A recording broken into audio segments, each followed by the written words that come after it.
continent. So this is something which is very positive, which I think everybody welcomes. All right. You said, of course, that you have teachers, Ugandan teachers in Rwanda, because they have a need for that. You have Ugandan doctors in Rwanda. Yes. And maybe one day we could have an ombudsman advisor on corruption to come and help us deal with it. The president mentioned it in Rwanda at head of state level. He said he has a problem with it. So we might get someone to help us with similar situations. We could get an expatriate coming here to help us clean our city, clean up our politics. Yes. I think the government... Teaching us how they've been able to do it in Rwanda. I think the government in Rwanda has received a lot of well-deserved credit for good governance. I think in our region, Rwanda is the least corrupt. The corruption index there is one of the lowest. It's at the bottom in East Africa. Yes. And then cleanliness, orderliness, and so these are things we can also learn from them. You see, it's a country which I think is better focused. They seem to know where they're going and how they want to get there. So we can learn that. I think we have a lot to learn from Rwanda, definitely. Honorable Sebalu, is it a good thing for Uganda to be seen as a peace broker or even a power broker? Sometimes people think we're believing. Yeah, I think we have a historic duty as a nation. Every nation that finds itself in a position to create, enhance, and promote peace, it should be able to do so. That is for humanity's sake. So in case Uganda finds itself in such a position of creating peace and promoting it in the region, like it has done in our neighborhood, I think that is a noble cause, and it is something that must be appreciated, because the best way of securing yourself is securing your neighborhood. Right. If you went and put a powerful house in a slum, you become a security threat to the neighborhood, and they will make sure that they deal with you in a manner that may not be appropriate. So for Uganda's security, it has to be proactive. It has to secure its internal borders, but also make sure that it secures the entire neighborhood, and that is a very noble thing to do. But regarding the issue of this visit of Rwanda, I think there is a lot that we need to look at. We've got historic ties. We are essentially the same people. Yes. We are the same people. And if you look at the history, we've all gone through difficult situations, and the current state or affairs in the two countries came out of armed struggles to create the kind of state that we are enjoying. Then the personalities involved, it has been sort of mutual benefit. The leadership in Rwanda got involved in our liberation, and likewise Uganda had, in one way or another, a hand in getting, especially when it came to genocide. Uganda stood with Rwanda at a very difficult time when almost everyone deserted them. So that needs to be appreciated, that this history is not something that needs to be forgotten very quickly. There could have been different players who may want to benefit from the uncordial relations. Right. Definitely in international politics and geopolitics, you can't rule out such. There are people who will always benefit from my brother not being in talking terms with me. Yeah. But at the end of it all, it is in the best interest of the two countries and the region, as my brother has indicated, to have these two countries enjoying good relations. But more importantly, Uganda has always been there for Rwanda in one way or another, because when it came to admitting Rwanda in the East African community, indeed Uganda promoted and championed that cause. There were some reservations within member partner states of EAC bringing Rwanda on board, but Uganda put a good case and looked at the bigger, actually Rwanda and Burundi, Uganda looked at the bigger security issue, that when you look out these countries and you think you are secure as East African community, you are not doing good justice yourself. Enjoying peace as an island in an environment that is full of instability. So Uganda championed and promoted the entry of Rwanda and Burundi into the community. But that brings another dimension. The Commonwealth as well. It also promoted the entry to the Commonwealth when Uganda was chair of the Commonwealth in Munyunyu. That is when the groundwork, a lot of groundwork. You remember President Kagame was invited as a guest and as an observer and as a guest of Uganda and attended, and the groundwork in diplomatic terms were done at that level. But there is something that I want to raise in view of the East African community, that when you expand the East African community from 3 countries, you remember that when Uganda was with Kenya and Tanzania, Uganda was sort of a minority in one aspect. Given that there were 2 countries, there were 3 countries, 2 of them had access to the sea. And one country, Uganda, which was in the minority, didn't have access to the sea. And it had to depend on the other 2. So these were 2 big players enjoying a different level of state within the community. Now when you get Rwanda and Burundi joining, you are now having 3 countries which are landlocked. So there are situations where we may need to do a lot of good groundwork with the 3 of us to ensure that we are not disadvantaged within the broader arrangement of the community, because at the end of the day it is about survival. It's about the cost of doing business in this. When Kenya had a problem the other day, the 3 of us really had serious problems. Uganda, Kenya, Uganda, Rwanda and Burundi. Because our products couldn't come, our tourists couldn't come, our everything had a problem. So you see that there are some elements of strategic kind of nature to get these ones on board and be able to create a synergy to be able to negotiate better even within the East African community. So that is something that many people may gloss over, but from a strategic perspective, it is very important.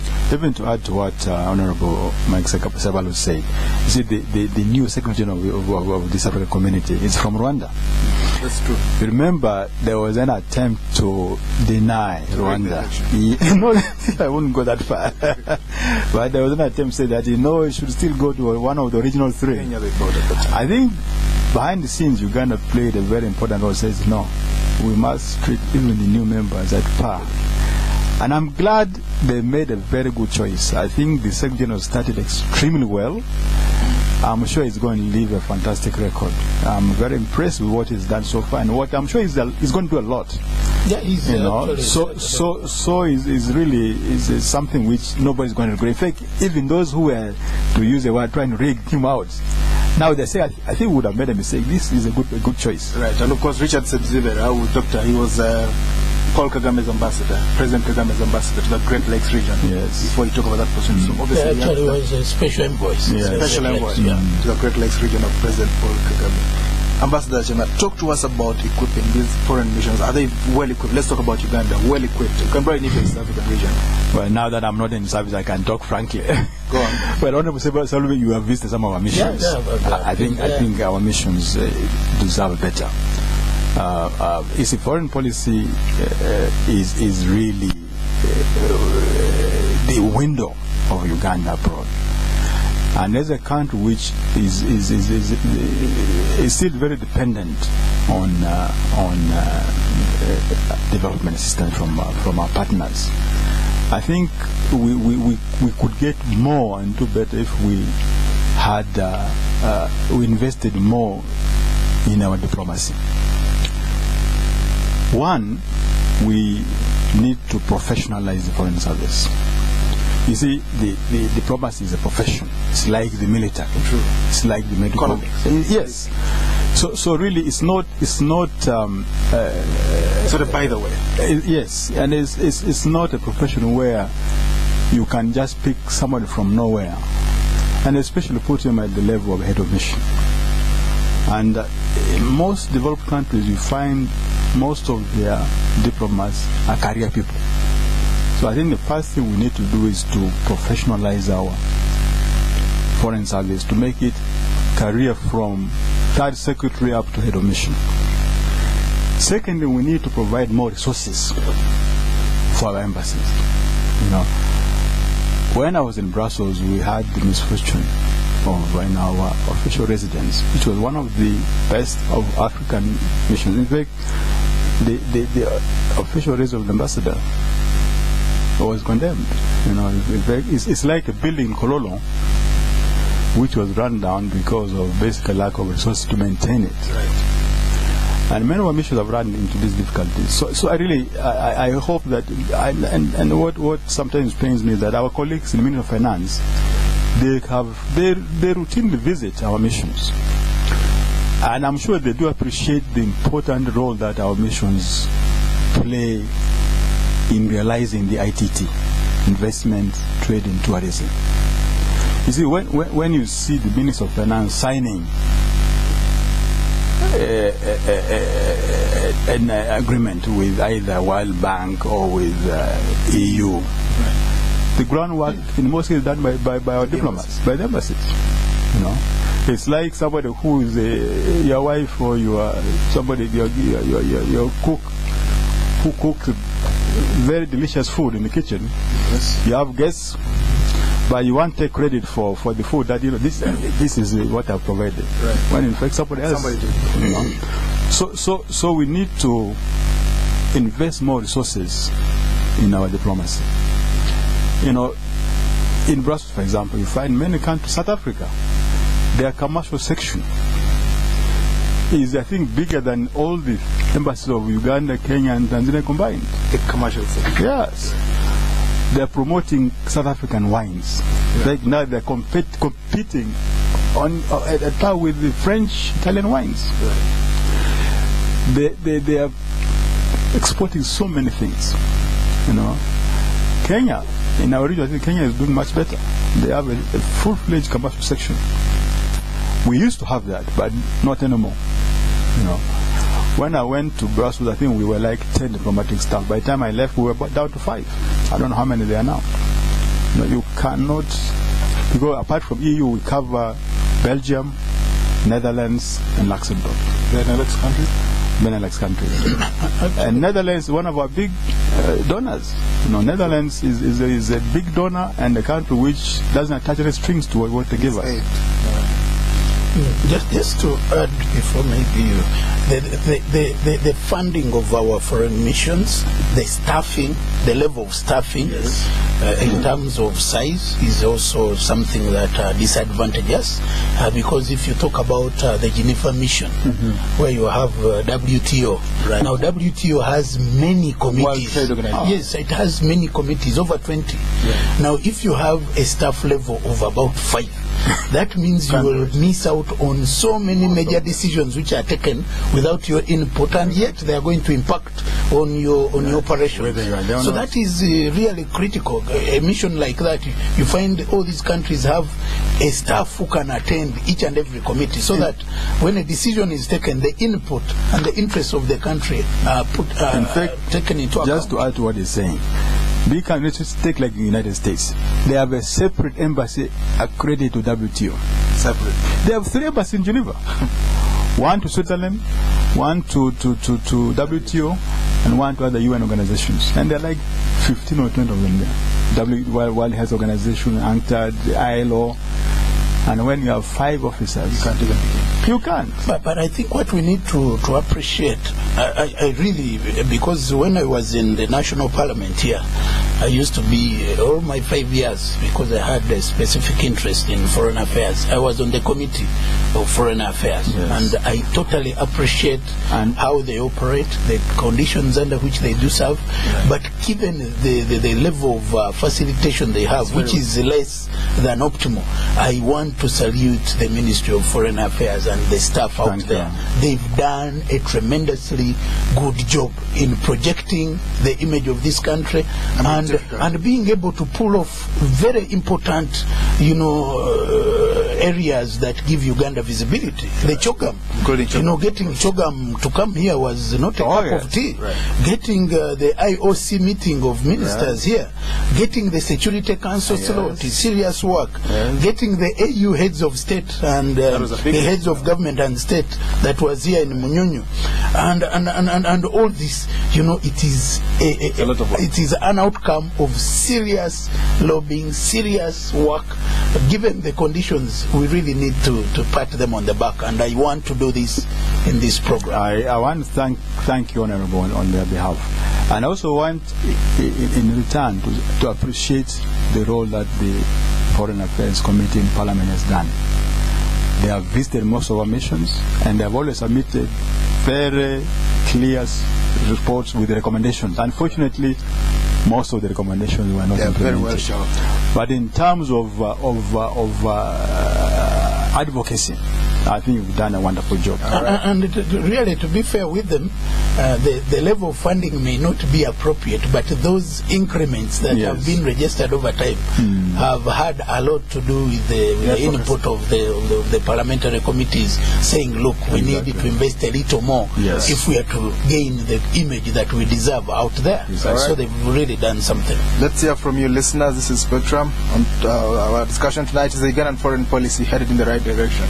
Our numbers tonight, 0414-348-111, 0312-260-390, 0312-261-390. Honorable Sebalu, how would East Africa approach its foreign policy as a single nation? Yeah, that one is, you see, we are cooperating as sovereign states. At the moment, we are operating on the basis of a treaty. And where you have a treaty, then the cooperation is of sovereign states. That's why you don't talk of a constitution, because when you get to the level of constitution, then you've aggregated the authority into one single authority. Right. So right now, we have foreign policy coordination. Yes. But at some level, as we move to higher levels of integration, then we will be going into the direction of harmonizing our foreign policy and aggregate it to one single foreign policy of the region. We have a caller on the line. That has to go with a certain level of integration. Thank you, sir. Yes, your name, sir?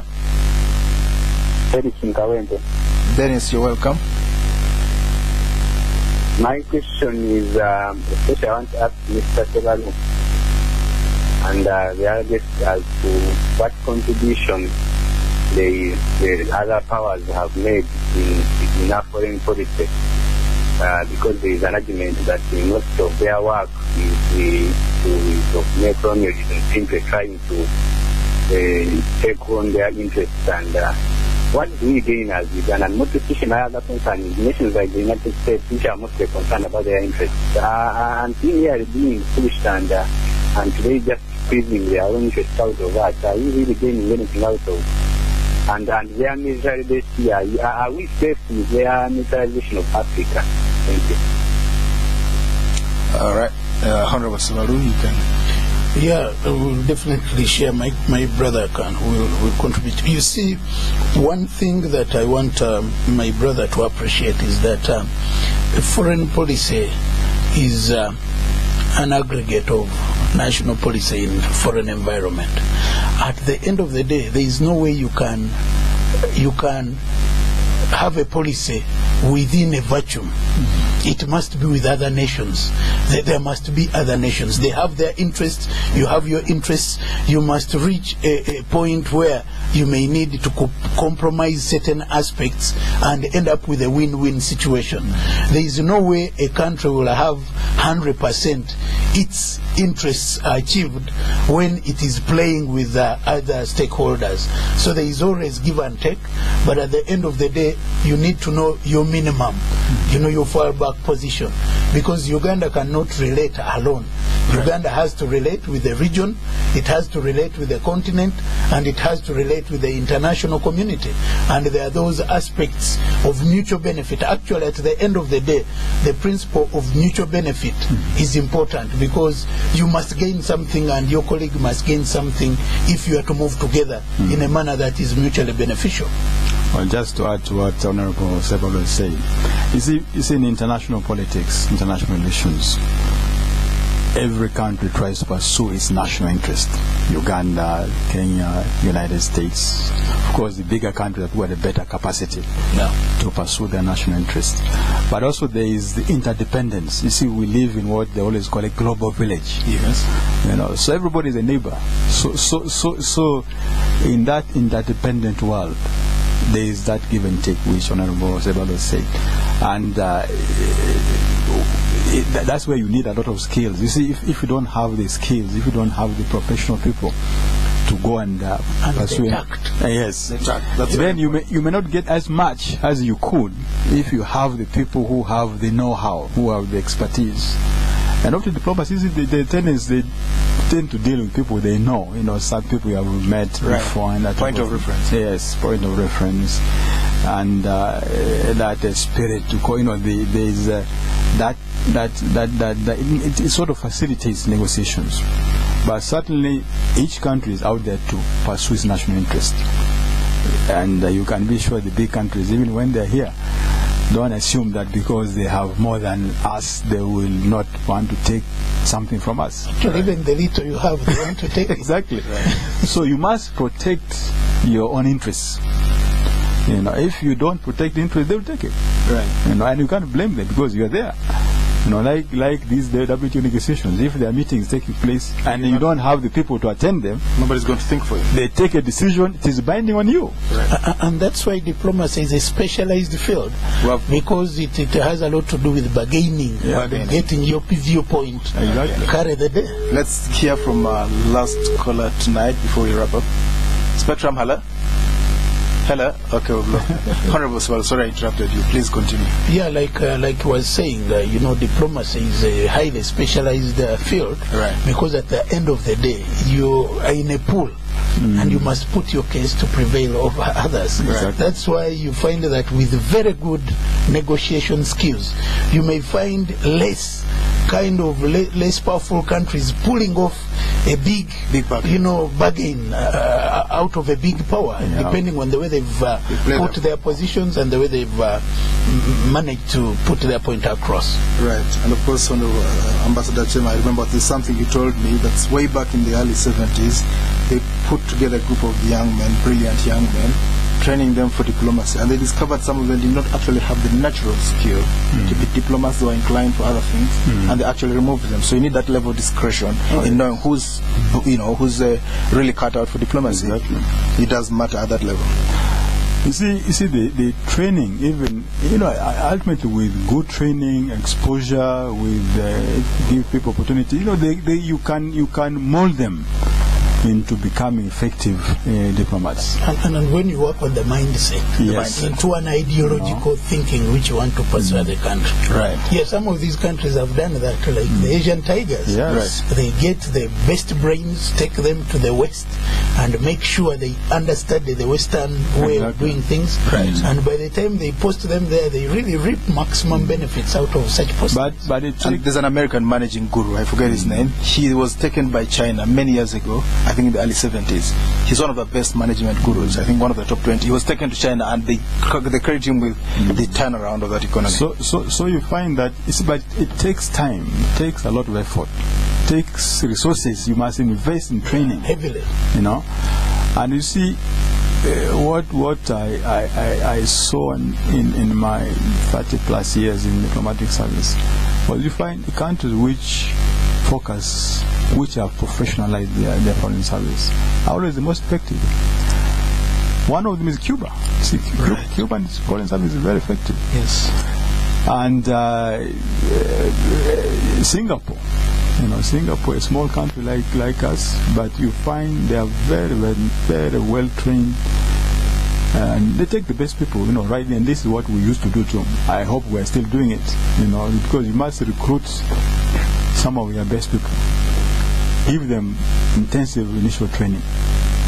Then give them exposure, both within the country and abroad. And motivate them, you know. And one of our problems, our remuneration, in fact, within the region, we find what Kenyan diplomats have paid is much more than what our Kenyan diplomat could afford to pay Ugandan diplomat, and that remain. But there is something that I want to capture, which is important. Very briefly, sir. You know, we people like Ambassador Acemah here and his peers.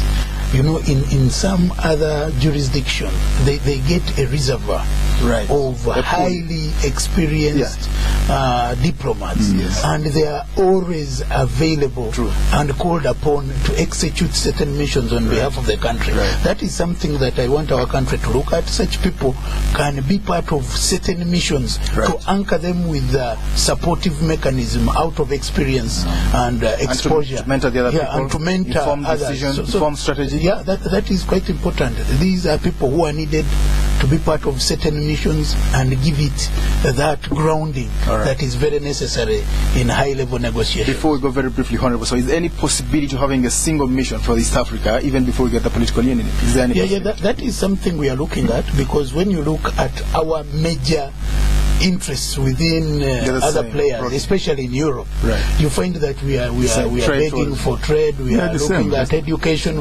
So it is basically asking for certain things. And one mission, well facilitated, well funded, can do it sufficiently well. It is something that we are looking at as a way of avoiding duplication and fragmented approaches. We used to do that for tourism. In fact, in the 60s, we used to have East African tourist offices, I think in London, in Germany, and other places. Really, in fact, even we tried in the United Nations during General Assembly. We used to make joint statements on behalf of the South African Community. So it can happen. It can be done. We have to go. Thank you very much, dear guest, Honorable Mike Sebalu, Ugandan representative at the East African Legislative Assembly. Thank you for coming to Spectrum, sir. Thank you. It's always a pleasure to host you. And it has been a very interesting Ambassador Harold Acemah, former Ugandan diplomat, also consultant in international affairs. We hope that maybe they'll pull you at some stage, POOL, you people with experience, so you can inform our foreign diplomats. We are available. Thank you very much for coming to Spectrum, sir. Thank you for tuning in. I've been your host, Edmond Jesus. Spectrum will be back tomorrow. Up next, there is the news in English. Let's talk about the home of your dreams and how you plan to finance it. Let's discuss money, location, and time frames, and whether you plan to build it or put